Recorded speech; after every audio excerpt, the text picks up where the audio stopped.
Alright, sup everybody, welcome back to the Path of Rage in our weekly Star Citizen news coverage video. We're just looking at Inside Star Citizen and Star Citizen Live for this week, and just the latest update, very brief, on the current 323 patch on the EPTU build. Let's get started, let's get into it, and find out what the devs have to say about the latest development of the game.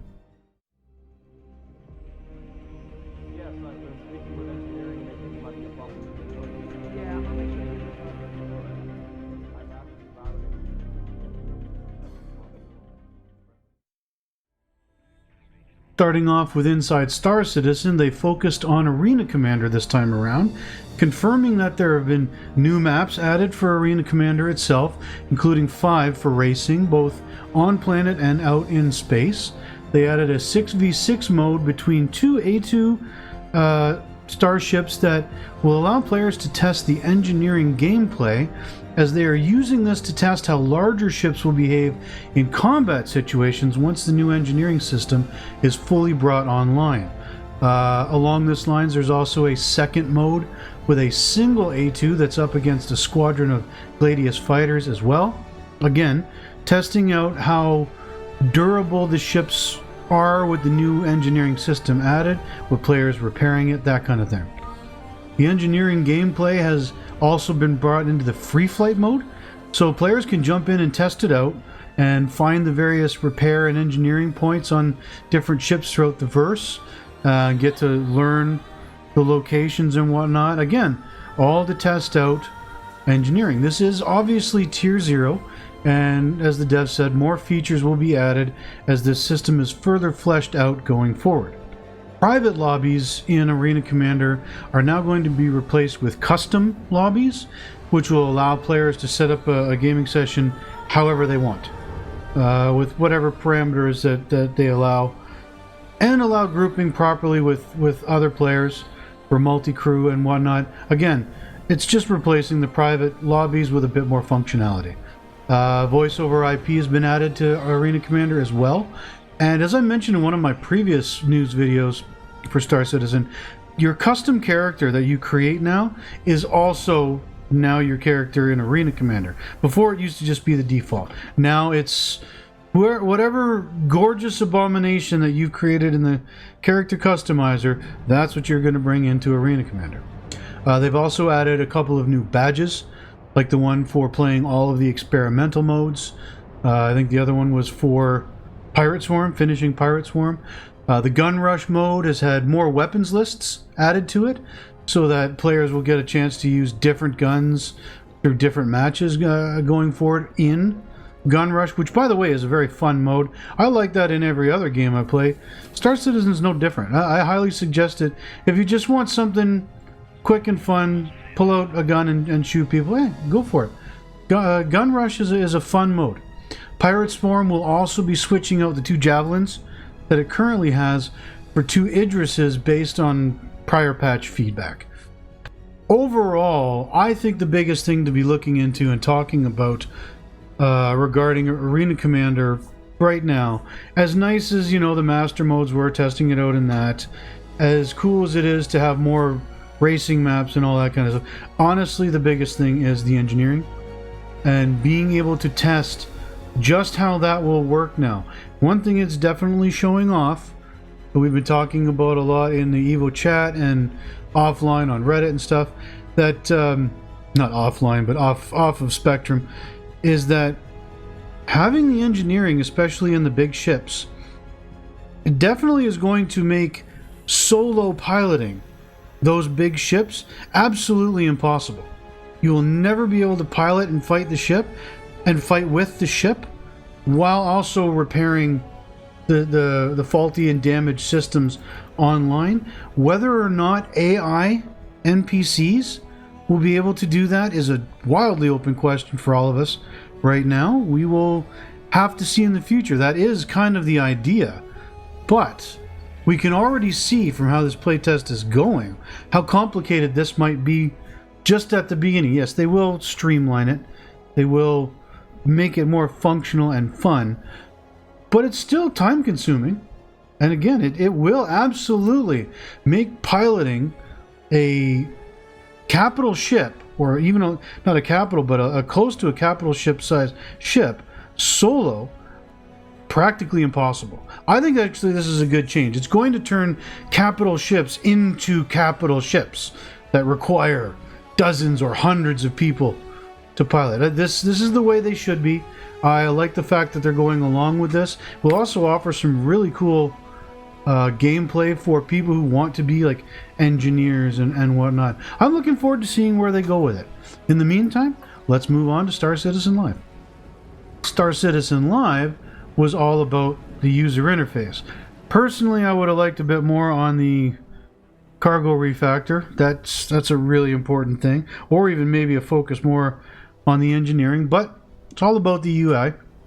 And as the UI is a big part of the game, it is important. It's just not as enthralling or as interesting as some of the underlying systems, in my opinion. However, they did say that players will be able to choose if the ship map or the star map will be the default zoom when opening the map, and they're planning to implement keybinds to manipulate that in a future patch.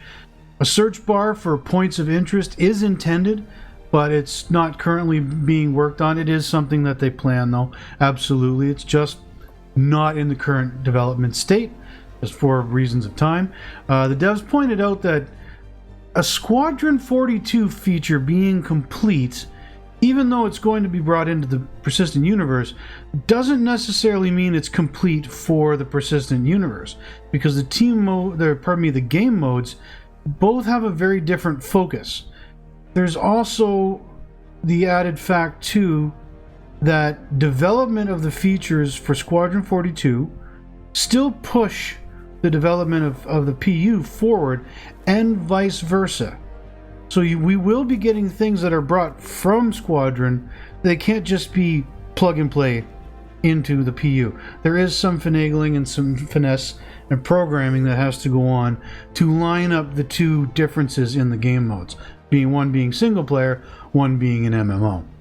They said that for custom pin markers on the map and being allowed to share those custom pin markers between players going forward is an intended feature, but apparently that will have to wait until server meshing is fully addressed and implemented. There's too many changes going on in the back end apparently to make the custom markers work at this time, but it is planned going forward.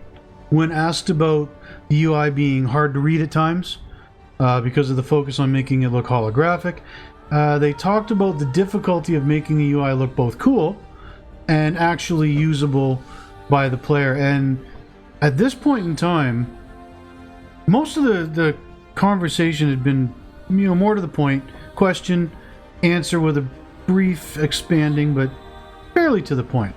After being asked about this, they spent a good chunk of time of the episode discussing the UI and the challenges that Star Citizen itself brings to that endeavor just by nature of the game compared to others. A lot of this focused on the fact that Star Citizen requires systemic systems to handle so many different situations, and that on a programming level complicates things greatly. They did say that they continue to improve the UI, and they want to continue to improve the UI and get it to a point that both they and us backers will be happy with. I'm sure they will. Again, the game's not finished yet. It's noticeably improving. Even this latest patch, the readability of the mobiGlas in the UI is better than like 2 or 3 patches ago. So I have no doubts that the UI will get there. We just have to give them some time. They did speak a bit on how the suggestion that a lot of us backers have been making about having a drop shadow for the UI isn't always the solution. It can be in some cases, but not others, which is why they're trying to find a better overall solution. Colorblind support will help in some situations as well, but not all. And this led to them discussing a bit about how they're currently working on what they call Building Block Tech version 2. And that's also going to affect the user interface going forward. Hopefully it will allow them to make changes quicker and easier. Again, they still haven't quite finished getting the UI off of the old Flash system. Most of it is gone, but I believe it's the knickknacks and the vehicle management app that both are still based on Flash. So once that goes out the window and they're up to the full version 2 building block tech, hopefully we'll see some quicker iteration and tuning of the UI. They also spoke briefly about making the animation for just opening the mobi-glass a bit quicker in the future, as right now it does take a ridiculous amount of time when you think about it. They plan on tackling the overall HUD clutter itself, and especially the clutter in quantum mode going forward in future patches, and this is one that they've already made a drastic improvement to, so we'll just see how that goes.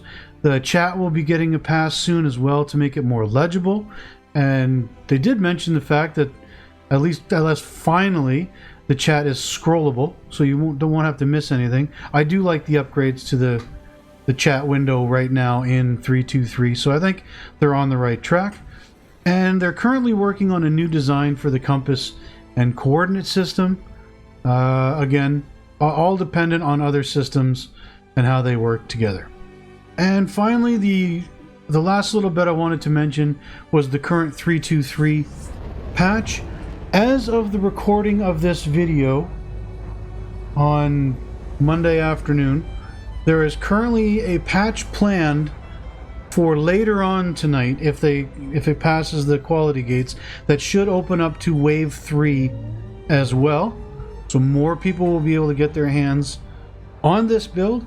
It is focusing again on stability and some of the new systems, obviously not the cargo refactor, but all of the things we've been talking about in the previous videos, like the new distribution centers, the replication layer, the first-person updates to guns and weapons, the visor, the dynamic crosshair, all of those things are continuing to be worked on.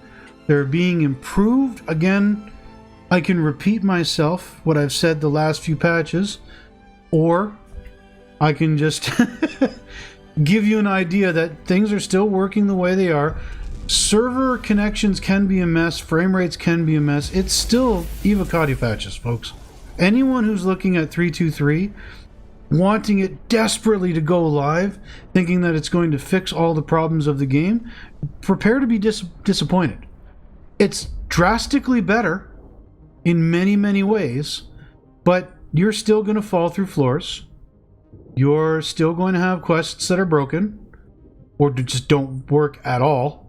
Or drop out on you. You will still die for no apparent reason. It is what it is, folks. Again, it is a lot better than it was. It's a hell of a lot more stable. And that's the thing that I am most impressed with, considering that a lot of these changes are big changes to the game, and they're big changes, you know, in the back end, behind the scenes, where the gears are really cranking. And the fact that they keep diminishing the known bugs, and every patch list that they put out has so many more bugs fixed, is just a very encouraging thing. And I can't wait. I really do hope that the new patch, when it comes out later today, if it does, brings in Wave 3, shows more people what this patch is about. We get more feedback on this patch so that they know what to focus on, and it just gets better from there. Bring on 3.2.3 by the end of the month, and 4.0 and Pyro, and so much more by the end of the year. Let's cross our fingers and toes. In the meantime, folks, that has been it for this weekly roundup of Star Citizen news. If you thought this was informative, give me a like. If not, give me a thumbs down. Let me know your thoughts in the comments either way. What do you think of Star Citizen? What do you think of the project itself? Are you a backer? If you're not a backer, do you plan on becoming one? Or are you going to wait until the game comes out and make your judgment then, like I suggest with pretty much every other game on Earth? That's an entirely personal decision. That's up to everybody here. I think the game is worth giving a try on a free flight week at the very least, which I think is coming up soon. And for those of you who do decide that you want to back this game, give your basic $45, no more, well, take a look down in the description below for my creator code and use it to get a free hoverbike while you're at it and some extra in-game credits. Until next time, if you're new, help me grow the channel and beat that YouTube algorithm by subscribing as well. And until next time, I've been Rage at Games, and I will see you in the verse.